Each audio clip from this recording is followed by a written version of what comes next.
alegria estar aqui novamente, né? E a alegria de ter vocês aqui novamente. Principalmente num dia tão lindo como esse. Né?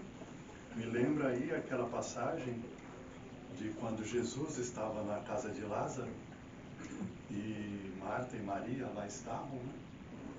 E Maria ocupada com os afazeres e Marta sentada ao pé do Cristo ouvindo aí. E vocês fazem aqui o mesmo. Porque num dia tão lindo como este, com tanta coisa boa para fazer lá fora, vocês escolheram a melhor parte. Estar aqui para estarmos falando e ouvindo as mensagens do nosso Divino Mestre Jesus. Então, parabéns para todos nós que escolhemos a melhor parte. E hoje eu gostaria de falar um pouquinho sobre o ensinamento de Jesus sobre o sacrifício mais agradável a Deus. Mas antes, para que a gente possa compreender um pouco melhor, nós vamos falar aqui em termos hipotéticos, né? Só assim, vamos exercitar um pouco a imaginação, porque o que eu vou falar agora, a princípio, eu acredito que vocês já não fazem esse tipo de coisa, né? Já está longe de vocês. Mas vamos dizer, em termos hipotéticos, que uma mulher estava andando no mall e viu lá uma bolsa maravilhosa, uma bolsa fantástica, cara, mais fantástica. E aquilo, não tem jeito. O que ela teve que fazer? Comprar a bolsa. Só que ela não tinha dinheiro, então o que ela fez? Cartão de crédito. O cartão de crédito foi lá, comprou a bolsa e saiu toda feliz. A hora que ela chegou no carro, ela lembrou de um detalhe. O cartão de crédito é conjunto com o marido. Então, na hora que ela comprou, ela já imaginou, ali não, mas depois, na hora que ela entrou no carro, que o marido ia ver a compra que ela fez. Aí, hipoteticamente, o que essa mulher faz? Porque o marido, na hora que vê, vai dar confusão. Né? Então, o que ela faz? O que ela faz? Devolve a bolsa. Devolve a bolsa? Não, quer devolver a bolsa? Essa bolsa é maravilhosa. Onde? Não, mas o problema de esconder a bolsa não é problema. O problema é esconder o cartão de crédito, porque o marido vai ver a compra que ela fez no cartão. Então, Conversa. Hã? Conversa. Ela vai conversar, né? E o que ela vai falar na conversa? Eu precisava demais dessa bolsa. Eu não podia viver sem essa bolsa, coisa do tipo, né? Vai fazer o quê? Vai fazer aquela comidinha maravilhosa antes da conversa, né? Para o marido já comer aquela comidinha para ir amansando o marido, não é isso? Para que ela consiga ficar com a bolsa dela. Não é assim? É. Mas eu vou dizer uma coisa para vocês, isso não é novo. Vou mostrar para vocês aqui imagens de uma gruta na França, né? E nessa gruta havia artes rupestres de mais de 10 mil anos. Né? E lá nós vamos ver os desenhos maravilhosos ali, né? Do sujeito com os amigos dele caçando. E ele foi caçar e a caçada estava boa e tinha muita coisa. E ele ficou um dia, ficou 2 dias, ficou uma semana caçando e tal. E esqueceu lá na gruta a mulher dele. Aí, em seguida, ele fez outro desenho. Porque quando ele chegou na casa dele, ele levou um baita de um negócio e deu para a mulher dele. E era todo mundo fazendo festa. Por quê? Porque da última vez que ele esqueceu de levar o presente para a mulher, ele ficou 1 mês sem poder dormir na caverna. Ele ficou lá no templo. Então ele já... Então isso já vem de longa 10 mil anos atrás. Essa prática de agradar. Então, toda vez que a gente pisa na bola, a gente quer agradar o outro lado. E aí a gente vai fazer a oferenda, vai fazer o agradozinho para aliviar a nossa barra.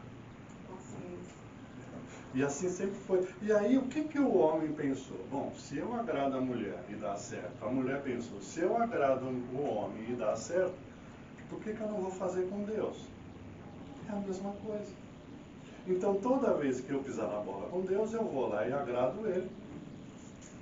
E estou livre dos problemas. E no tempo de Jesus era assim que acontecia. Né? No tempo de Jesus havia a obrigação de você fazer o sacrifício para Deus. Só que aí, naquela época, eu acho que os homens... Homem é homem e não tem jeito, né? Porque todos Os religiosos daquela época só podiam ser homens, eram os levitas. Né? E homem é homem, não importa o tempo também. Né? E se a gente quer agradar o homem, o que a gente faz? Principalmente no verão, um churrasco. Né? Churrasquinho, né? Uma picanha, né? Agrada e fica o homem fica satisfeito ali com aquela comilança toda. E eles acharam que Deus era a mesma coisa. Então eles achavam que para agradar a Deus, eles tinham que fazer um churrasco enorme, porque Deus é grande, né? Eu imagino, né, o nariz de Deus, porque Deus deve ser imenso, aquele narigão de Deus, cheirando a carninha. Vocês já sentiram o cheiro da carninha no churrasco? Oh, cheirinho bom, né? E eles achavam que Deus sentia prazer com aquilo. E que se você queimasse a carne em sacrifício e o sangue, você espargia, né? Você deixava o sangue do animal ali, era para Deus. É por isso que até hoje o judeu não come carne com sangue. Porque o sangue é para Deus. E ali eles espargiam ali, cortavam, né? O pescoço ali do animal, derramavam o sangue ali, as partes piores ficavam ali, né? Porque as melhores eles levavam, né? Porque eles não eram bobos, né? Agradava a Deus, mas a minha parte primeiro. E assim foi durante séculos e séculos a tradição judaica de fazer sacrifício agradável a Deus, que era a carne. Chegou a um tal ponto, não sei se vocês já ouviram um termo, né, que é muito interessante, que chama bode expiatório. Vocês já ouviram falar de bode expiatório? Você sabe o que significa? Qual é a origem do bode expiatório? Era o seguinte: havia um dia no calendário judaico que é o dia do Yom Kippur. O Yom Kippur é o dia do perdão. Então, o que eles faziam? Eles pegavam um bode sem defeito, um bode perfeito, sem mancha, sem ter perninha quebrada, um bode perfeito, levava ele fora da cidade e ele ia expiar os erros de toda a cidade.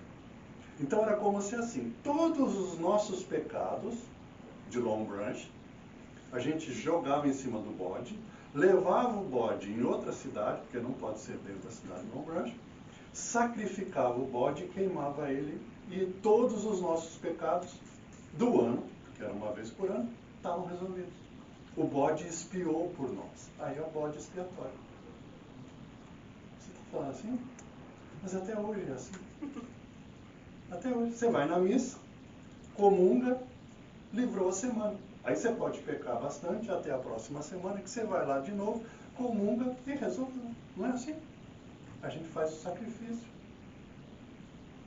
E é interessante que ficou para nós a noção de que sacrifício é abrir mão de alguma coisa que a gente gosta. Então a gente vai fazer um regime, o que a gente fala? Eu vou fazer o sacrifício. Não vou comer doce, não vou comer fritura, não vou comer... É o sacrifício. Eu vou fazer uma viagem. Eu preciso de dinheiro, então eu vou fazer um sacrifício. Não vou comprar a bolsa que eu estava querendo, não vou comprar o sapato, o homem não vai comprar a ferramenta, é o sacrifício. A gente quer vir para os Estados Unidos ganhar dinheiro, aí a gente vai ter que fazer um sacrifício, ficar longe do pai, longe da mãe, longe dos irmãos, é um sacrifício. Quer dizer, eu vou ter que, para conseguir algo, abrir mão de algo. E aí ficou este conceito, sacrifício é isso. É deixar de fazer, é deixar de ter alguma coisa para ganhar outra. Mas está totalmente errado. Porque se a gente for olhar Jesus, lá em Mateus, Jesus diz: ide, pois, e aprendei o que significa. Misericórdia quero, e não sacrifícios. Porque eu não vim chamar justos, mas pecadores. Então, olha aí. Nós agora temos duas coisas para a gente entender. Jesus diz, ele quer misericórdia. Ele não quer sacrifício. Por quê? Porque a gente não entende o que é sacrifício. E afinal de contas, o que é sacrifício? Então, ó, sacrifício lá na origem, né, vem do latim, sacrifício, que é composto de duas palavras, saxer e fício, que significa exatamente o seguinte, o ato de fazer ou de manifestar o sagrado. Ou seja, o ato de passar da esfera do profano para a esfera do sagrado. Então, sacrifício significa você tornar as coisas sagradas. Não é abrir mão, não é deixar de para ter. Significa tornar as coisas sagradas. E mesmo lá no tempo judaico, esse era o conceito que estava por trás. Você vai pegar aquele animal e você vai tornar ele sagrado. É por isso que ele tinha que ser um animal perfeito, um animal sem manchas, um animal sem nenhum defeito físico, sem nenhuma doença, porque ele ia se tornar sagrado. Então, o sacrifício é tornar as coisas sagradas. E misericórdia? Misericórdia é a junção de duas palavras no latim também. Miseratio e cordis. Miseratio é miséria e cordius é coração. Então significa, pode entender literalmente, que misericórdia significaria o quê? O coração que debruça sobre a miséria humana. Ou em outras palavras, um coração compadecido.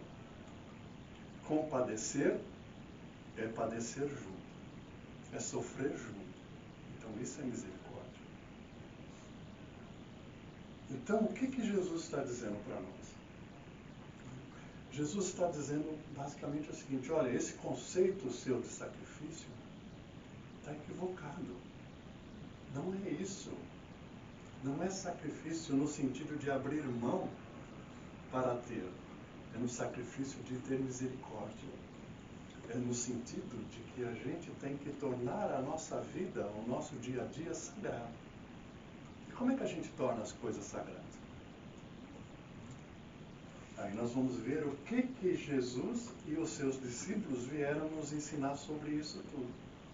Sobre essa transformação, sobre esse sentido que nós temos que dar na nossa vida, no nosso dia a dia, de fazermos o sacrifício.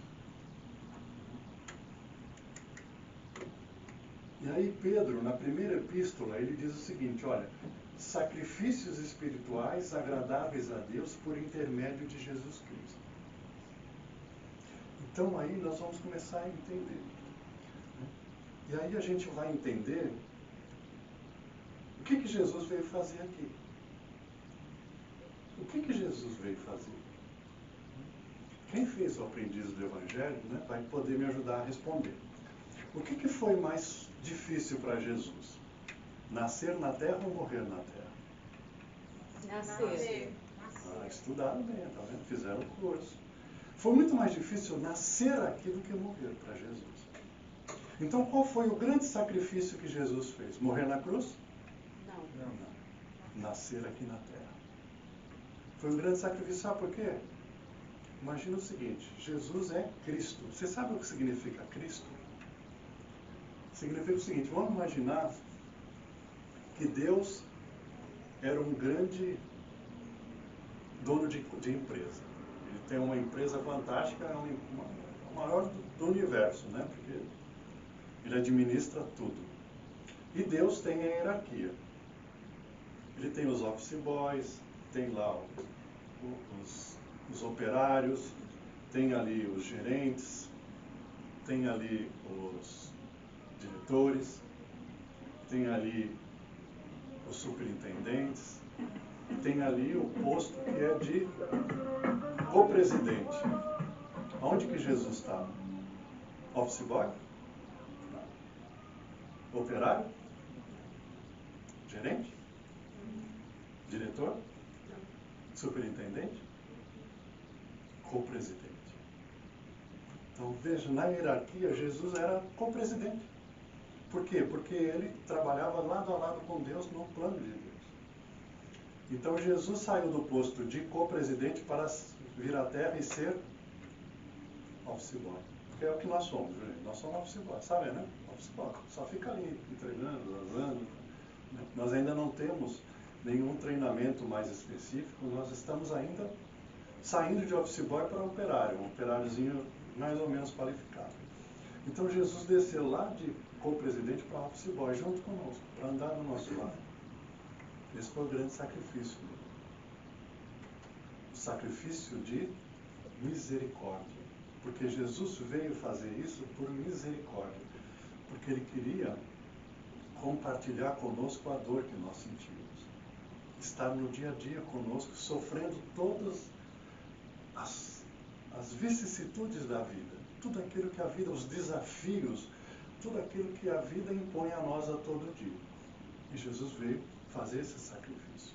Ele santificou ainda mais a figura dele, o espírito iluminado que ele é, para poder conviver conosco por misericórdia. Então a gente tem que se espelhar nele. Então a gente tem que pensar que nós temos que ter misericórdia para com todos. Nós temos que compartilhar a nossa vida e deixar que os outros compartilhem a vida conosco, para estarmos todos juntos. Aí Paulo, na Epístola de Romanos, capítulo 12, versículo 1, ele diz, olha que legal: rogo-vos, pois, irmãos, pelas misericórdias de Deus, que apresentei o vosso corpo por sacrifício vivo, santo e agradável a Deus, que é o vosso culto racional.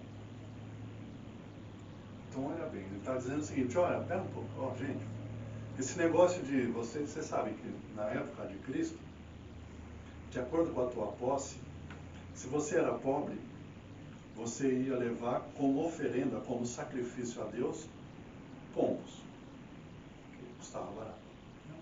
Se você tinha um pouco mais de boa situação, ou se a tua dívida com Deus era muito grande, você levava uma ovelha, um cabritozinho e tal.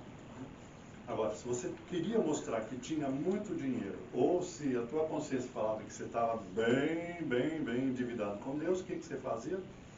Levava uma vaca, um boi. Era assim. Era assim que funcionava. E Paulo está dizendo para nós, gente, não é nada disso. Não é esse sacrifício, é você.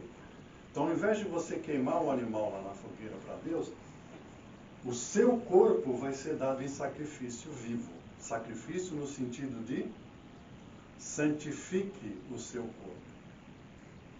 Torne a sua conduta de acordo com os ensinamentos de Jesus. Viva no dia a dia a exemplo de Jesus. E aí ele falava, você tem que pegar os ensinamentos de Jesus de forma racional. Porque se a gente for observar os ensinamentos de Jesus, eu posso até dizer para vocês, se nós hoje, com o que nós sabemos hoje, pela nossa vida hoje, se a gente estivesse vivendo na época de Jesus, com o grau de conhecimento que a gente tem, nós tínhamos um sério risco de não aceitar os ensinamentos de Jesus. Por quê? Porque os ensinamentos de Jesus eram extremamente contrários a tudo aquilo que o povo daquela época acreditava, tudo aquilo que o povo daquela época tinha como certo. Então a gente tinha que parar para pensar, o que Jesus está me ensinando? O que de diferente tem tudo isso? Então tem que ser um culto racional para que nós santifiquemos. Porque se a gente não parar para pensar, o que nós vamos continuar fazendo? Queimando animais, pensando que agrada isso a Deus. Nós vamos continuar pensando que se a gente for na igreja e comungar, está tudo resolvido. Que se eu tive uma vida miserável em termos de erros, e lá no final da minha vida eu chamar um padre e pedir para ele me dar a extrema-unção, eu vou para o céu. Porque é isso. Se a gente não pensa no que Jesus ensinou, é isso que a gente vai achar. E a gente vai ter uma grande surpresa, né? Porque a hora que chegar do lado de lá, vai ter alguém que vai falar assim, ó, não é nada disso. Não é nada disso. Deus não gosta de churrasco. E Deus não perdoa pecados. E é assim que a gente vai aprender. Lucas, lá no Evangelho, no capítulo 9, versículo 23, ele nos ensina que Jesus dizia a todos, se alguém quiser acompanhar-me, negue-se a si mesmo, toma diariamente a sua cruz e siga-me. Vocês já compraram a cruz de vocês? Já pensou a gente andando por aí? Vai trabalhar e vai trabalhar com a cruz? Né? É isso que Jesus está ensinando? Raciocínio. Raciocínio. Cada um de nós temos as nossas tarefas aqui. Mas se nós quisermos realizar as nossas tarefas de maneira eficiente, de maneira eficaz, de maneira que traga frutos positivos para nós, o que nós temos que fazer? Negue-se a si mesmo. Porque é aquele nosso velho conceito. Eu tenho que fazer sacrifício. Então, gente, aquela vontade de falar mal do outro, negue-se. Eu não tenho direito de falar mal dos outros. E segue o seu caminho. Se você ficou com raiva de uma pessoa pelo que ela fez, negue-se a si mesmo. Não vai te ajudar em nada. Negue-se a si mesmo e segue o seu caminho. São essas cruzes que nós vamos ter que carregar. Se você está sentindo orgulho, no sentido pior do orgulho, negue-se a si mesmo. Marcos, o que é um negue-se a si mesmo? Negue-se a si mesmo. Não se dê o direito Sentir a fazer isso. Ah. Porque se você já entendeu o Evangelho, se você já ouviu o Cristo e raciocinou sobre o Cristo, negue-se a si mesmo. Você não pode deixar que o velho homem, a velha mulher ainda, conduza o seu dia a dia. Você tem que se negar. É por isso que Paulo, e depois nós vamos ver, Paulo nos diz,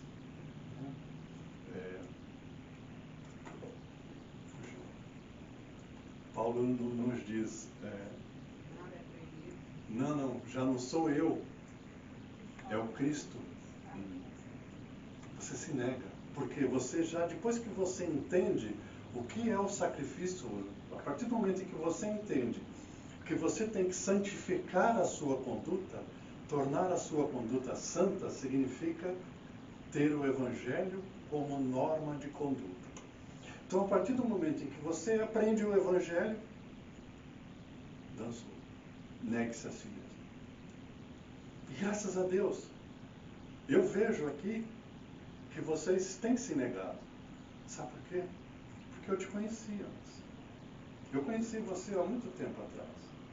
E a Magda que está aqui hoje não é a mesma que eu conheci.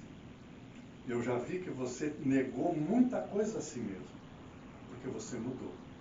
A sua conduta hoje, ela está mais de acordo com o que nós estudamos aqui, com o que nós aprendemos aqui em termos de Evangelho. Então você está se negando. Vocês entendem? Porque quando a gente começa a entender o Evangelho de forma inteligente, a raciocinar sobre o que Jesus está dizendo, obrigatoriamente a nossa consciência começa a nos cobrar. Isso é negar a si mesmo. Porque a tua consciência fala. E Paulo já nos expressa, né? Paulo falou direitinho o que a gente sente. Porque Paulo, ele diz aquilo que eu sempre repito, né? Nem tudo me é proibido, mas nem tudo me convém. Então a gente sabe, hoje a gente pode falar mal dos outros? Pode, lógico que pode. Não deve. Mas não deve. Eu posso sentir raiva? Posso. Pode, lógico que pode. Mas te convém? Por quê? Porque não te faz bem. Então isso é negar a si mesmo. E tenha certeza, nós nos negamos assim que a gente começa a conhecer o Cristo. Porque o Cristo vive em nós. O Cristo começa a nos orientar a conduta, a nos orientar a forma como a gente vê o mundo. Porque graças a Deus a gente começa a ver o mundo com os mesmos olhos do Cristo. Eu tenho feito muita propaganda aqui e eu garanto para vocês que eu não estou ganhando um tostão com isso, viu, gente? Fique muito claro isso, né? Mas eu tenho falado para muitas pessoas de uma coisa que nos últimos dias tem me maravilhado demais, porque eu sou realmente fã de Jesus. E tem uma série que é linda, que aqueles que não viram ainda, vejam, que se chama The Chosen. Vocês já ouviram? Já assistiram? Qual o nome? The Chosen, os escolhidos.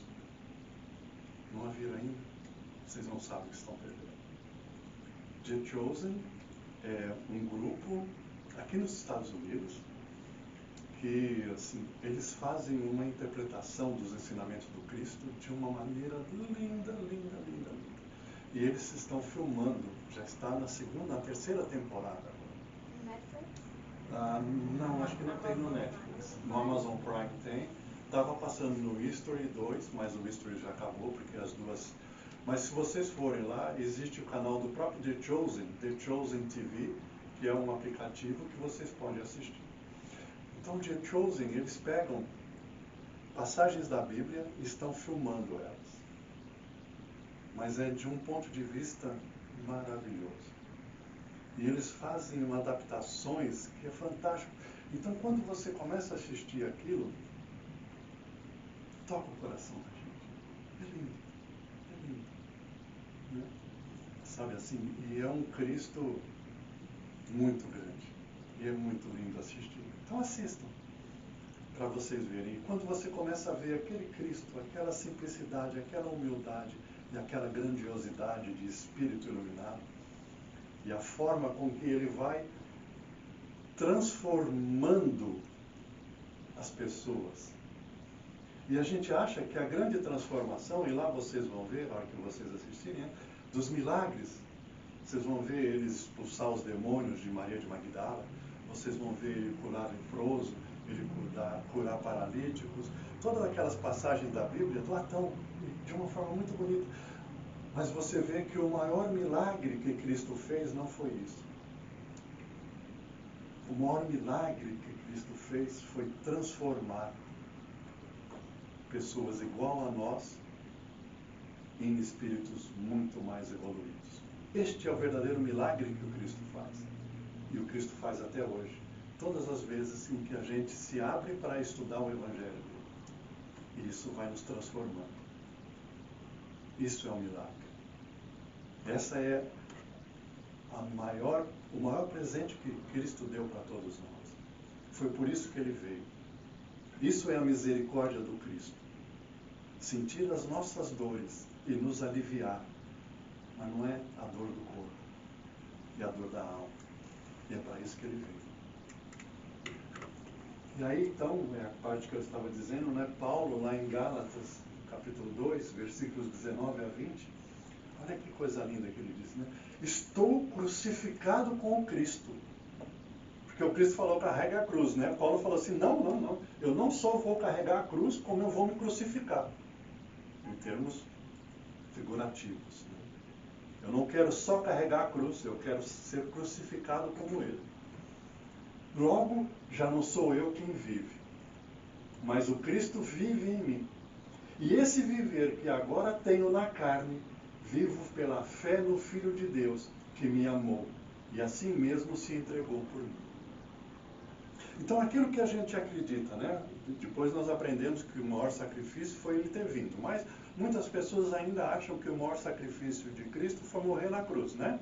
E que quando Jesus morreu na cruz, ele nos livrou todos. Né? Ele morreu por nós e tirou todos os nossos pecados. Isso a Igreja Católica ainda hoje continua a propagar essa ideia. Né? Mas o Paulo está dizendo assim, olha, gente, depois que eu aprendi tudo que eu aprendi com Cristo, e depois dele ter me pedido para mim carregar a cruz, eu entendi que só carregar a cruz é o início, mas não basta. Eu preciso ser crucificado. Crucificado no sentido de me sacrificar, como muitos acreditam. Então eu preciso me sacrificar. E se eu me sacrifico, já não sou eu quem vivo. É Cristo que vive em mim. Então, se eu torno a minha conduta santa, já não sou eu que indico o caminho, mas é o Cristo. Já não sou eu quem vivo, é o Cristo que vive em mim. A minha conduta vai ser baseada no Evangelho. Já não mais na minha vontade, eu me nego. Vocês entendem? E é isso que Paulo está dizendo. Porque se o Cristo, mesmo me amando, deixou fazer o que fizeram com ele, para me mostrar Eu preciso me negar, porque o Cristo se negou, gente. Vocês compreendem isso? Cristo tinha poder e ele mesmo fala. Quando eles prendem ele lá e Pedro saca da espada e vai querer ir para cima, Jesus fala assim: Pedro, o que você está pensando? Para que violência? Você acha que se eu não quisesse, eu mandasse o meu pai, ele não mandaria um batalhão de anjos aqui e me tiraria dessa? Mas não é isso. Não é a violência. Eu me dou. Cristo se deu. Ele se entregou. Porque ele podia fazer o que ele quisesse. Em várias outras oportunidades, Jesus sumiu assim, no meio da multidão, sem que os romanos ou os esbirros lá do Sinédrio pegassem. Ele podia fazer o mesmo, ele podia escapar, mas ele se deu. Ele se entregou por nós. Por quê? Porque nos livrou do pecado? Porque deu um grande exemplo de como nós temos que nos negar, de como nós temos que santificar a nossa conduta, de como nós temos que nos transformar em pessoas pacíficas, em pessoas que se negam a si mesmos, que não fazem aquilo que eles querem. Por isso que lá no Getsemane, na hora que ele estava rezando, o que ele falou? Pai, livra-me desse cálice, mas se for a tua vontade, eu a farei. O que é isso? Ele se negou. Cristo falou assim: ó Deus, pô, se fosse a minha vontade, eu caía fora. Mas como é a tua vontade, eu me nego na minha vontade e vou fazer a tua vontade. E Deus queria que Jesus sofresse. Nós já falamos que o maior sofrimento de Jesus não foi morrer, né, gente? Então não foi sacrifício, não foi sofrimento para Jesus. Foi ensinamento profundo que ele deu para nós. Por mais difícil que seja, por mais pesado que possa parecer para nós, negue-se a si mesmo. Se a tua vontade não for a mesma de Deus, negue-se a si mesmo. Faça este sacrifício. Santifique a tua conduta. Mude o seu modo de agir. Mude o seu nome de pensar. Sabe aquela pessoa difícil? Insuportável? Negue-se a si mesmo. Sabe? Nós temos que aprender a ter misericórdia, a se colocar no lado da outra pessoa, a sofrer junto com ela. E, através do nosso amor, como Cristo mudou Paulo, que através do nosso amor, nós possamos ajudar a transformar as pessoas. Isso é santificar a sua conduta. Em Mateus, para que a gente possa ir caminhando para amarrar isso tudo, né? Para fechar de forma com grandes ensinamentos, Mateus, lá no Evangelho, capítulo 20, versículos 28, Mateus diz: tal como o Filho do Homem, Jesus falando, né? Tal como o Filho do Homem, que não veio para ser servido, mas para servir e dar a sua vida em resgate por muitos. Assim nós temos que ser. Fácil, né? Não, não é fácil. Não é fácil. Mas é possível. São pequenas conquistas, são pequenas lutas diárias que nós vamos ter que travar, porque negar a si mesmo não é fácil. Exige muita disciplina, muita força de vontade, muita coisa para a gente poder fazer isso tudo. Mas não tem outro caminho. Este é o caminho que Jesus preferiu, foi o caminho que Jesus optou para percorrer, e nós sabemos que ele veio aqui justamente para isso, para nos mostrar o caminho.